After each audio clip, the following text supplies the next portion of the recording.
pouco a pouco, o presidente Lula vai exercendo o seu direito de presidente da República de indicar, nomear os seus ministros e ministras. E o ministério do Lula será um ministério amplo e necessário nessa perspectiva de uma reconstrução do Brasil. No primeiro momento, claro, já salta aos olhos a diferença daquilo que nós tivemos em anos anteriores para aquilo que nós teremos agora no governo Lula. E é curioso, porque o que se anunciou em 2018 é que seria um ministério dos notáveis, um ministério técnico. Mas aquilo que nós vimos na prática foi exatamente o contrário. Foram pessoas assumindo seus respectivos ministérios que pareciam odiar aquelas pastas que assumiam. Eu posso citar aqui 3 exemplos. O caso da saúde, o caso do meio ambiente e o caso da educação. Veja você, nós tivemos à frente do Ministério da Saúde, durante uma pandemia, ministros, especialmente os 2 últimos, né? O penúltimo e o atual. Ministros que não agiam de conformidade com as melhores práticas orientadas tanto internacionalmente quanto aqui mesmo dentro do Brasil, pelas sociedades de epidemiologia, por exemplo, ou pelos grandes laboratórios, como é o caso do Butantan, da Fiocruz. E agora nós temos uma pessoa extremamente técnica, competente, à frente do Ministério da Saúde. O caso também do meio ambiente. É claro que nós aguardamos ainda o anúncio da ministra do Meio Ambiente. Provavelmente será a Marina, com status de autoridade climática, dialogando, né, não só internamente para o próprio cidadão brasileiro e brasileira, mas dialogando com o mundo, porque ela é uma personalidade queridíssima e reconhecida mundialmente na área da preservação ambiental. Mas o que nós tivemos do atual governo eram ministros que odiavam o regramento das leis ambientais. Lembre-se, naquela fatídica reunião ministerial que veio a público, o ministro do Meio Ambiente disse que deveria aproveitar que o noticiário se ocupava da pandemia para passar a boiada em relação à legislação ambiental. Então, quer dizer, odiava, e de fato isso foi ficando evidente no todo desse governo, não apenas nessas 2 áreas, mas podemos citar uma terceira, que é o caso do Ministério da Educação. Olha, o déficit para a educação dos próximos anos é gigantesco e nós precisaremos de um plano muito claro, muito concreto, muito viável, que não seja apenas uma política de governo, mas uma política de Estado. Porque nós tivemos ministros da educação que odiavam a educação pública, que odiavam a universidade pública. É claro que aqui eu estou generalizando, mas nós podemos pegar, por exemplo, alguns discursos contra os professores, contra o trabalho docente, contra as universidades, né? Que universidades deveriam ser para poucos, que deveria se privatizar a educação. Quer dizer, isso não condiz nem mesmo com as melhores práticas que nós temos hoje no mundo. E aí salta aos olhos, primeiro, essa diferença daquele ministério que está entrando para este ministério que, graças ao voto consciente do povo brasileiro, nas urnas auditáveis, numa eleição confiável, este governo está indo embora.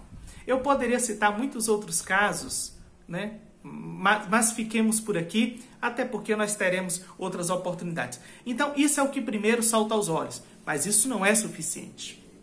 Por quê? Porque o relatório da transição tem demonstrado, e aqui no canal nós temos vídeos sobre o relatório da transição, que você pode depois assistir.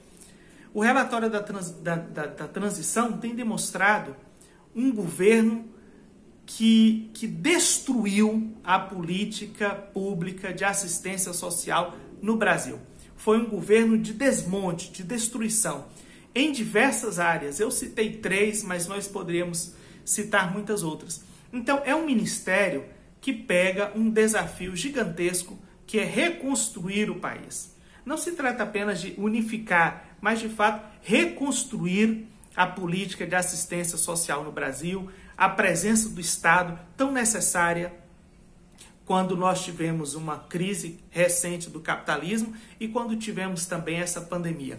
Então, um ministério que precisa ser, ao mesmo tempo, um ministério político, que saiba dialogar, que saiba conciliar, que saiba construir com o diferente, e um ministério extremamente técnico. Exige-se pessoas preparadas nas suas respectivas áreas. Veja se a PEC da transição nos mostrou aí a força de conciliação, de negociação do presidente Lula. Nós precisaremos muito mais para reconstruir o Brasil nos próximos anos. Então, salta aos olhos a diferença dos ministros anunciados e anunciados até agora com o do atual governo. Também a necessidade de serem ministros que saibam conciliar, dosar a questão técnica com a questão política. Isso é importantíssimo.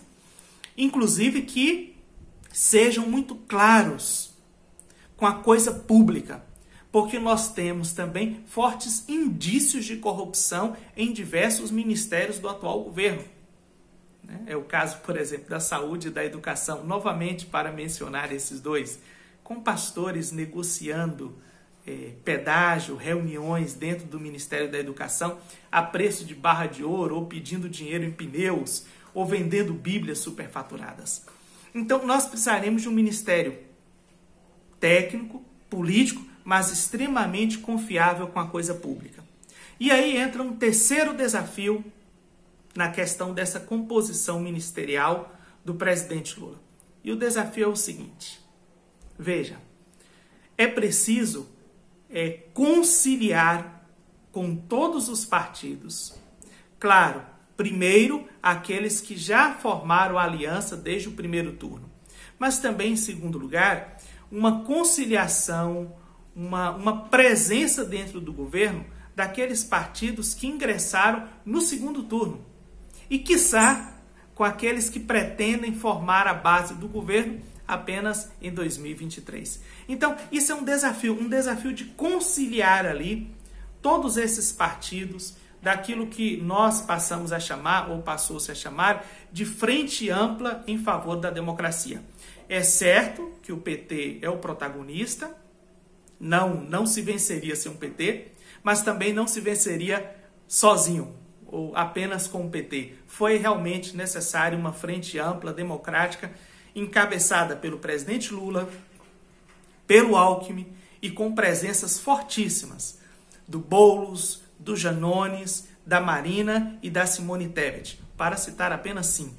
Então, observe, essa necessidade que nós teremos de um ministério técnico é também a necessidade de um ministério político. Isso eu já disse, mas eu estou aprofundando essa reflexão de compor a base do governo, as negociações que serão necessárias dentro do Congresso, dentro da Câmara e dentro do Senado.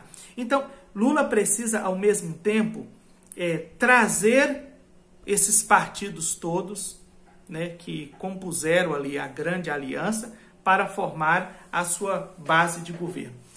Mas nós temos um quarto desafio, e talvez maior do que esse terceiro que eu acabo de citar, que é o seguinte: entre os ministeriáveis do presidente Lula, ou entre aqueles que o apoiaram desde o primeiro turno, nós tivemos realmente personalidades presidenciáveis que tiveram a experiência de disputar uma eleição presidencial. Em 2018, nós tivemos Alckmin, Marina, Boulos, né, para citar esses, já apoiando Lula no primeiro turno, fechando com Lula. Mas nós tivemos agora, nessa eleição de 2022, além destes que eu citei, claro, que não concorreram à presidência da República, mas nós tivemos no segundo turno a presença da Simone Tebet. Ah, sim, havia esquecido o Haddad, claro, foi o candidato do PT em 2018.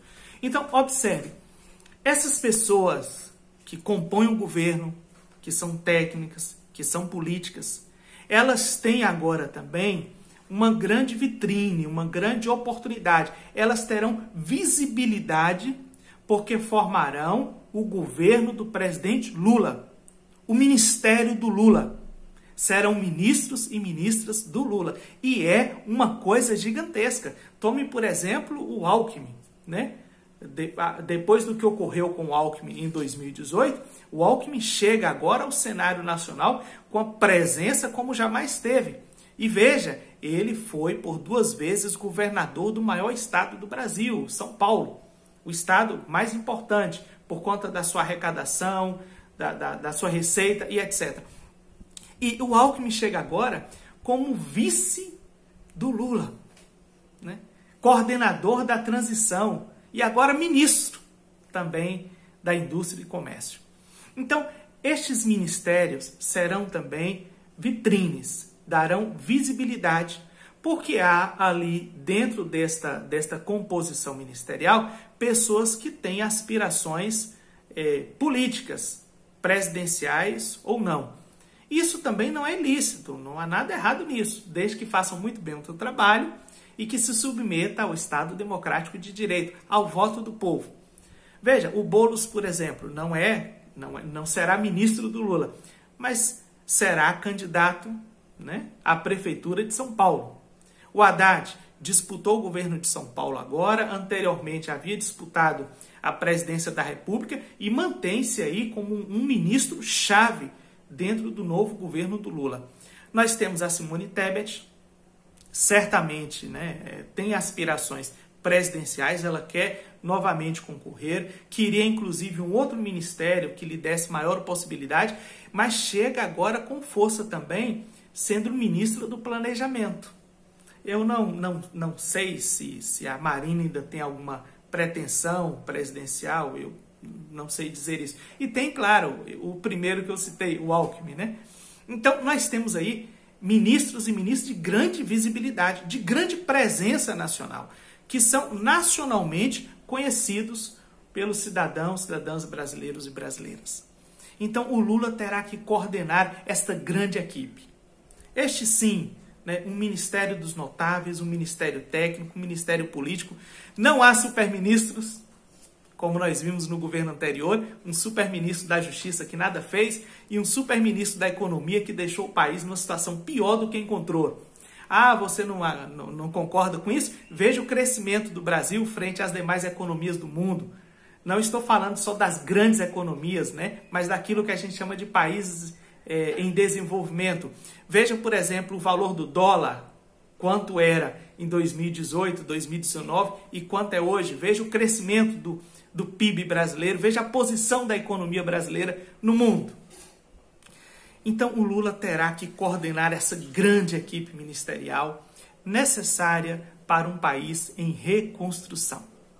Tá bom? O que você pensa disso? O que você pensa dos nomes destes que compõem já de início aí o ministério do presidente Lula? Compartilhe aqui as suas impressões. Muito obrigado e a gente volta mais tarde.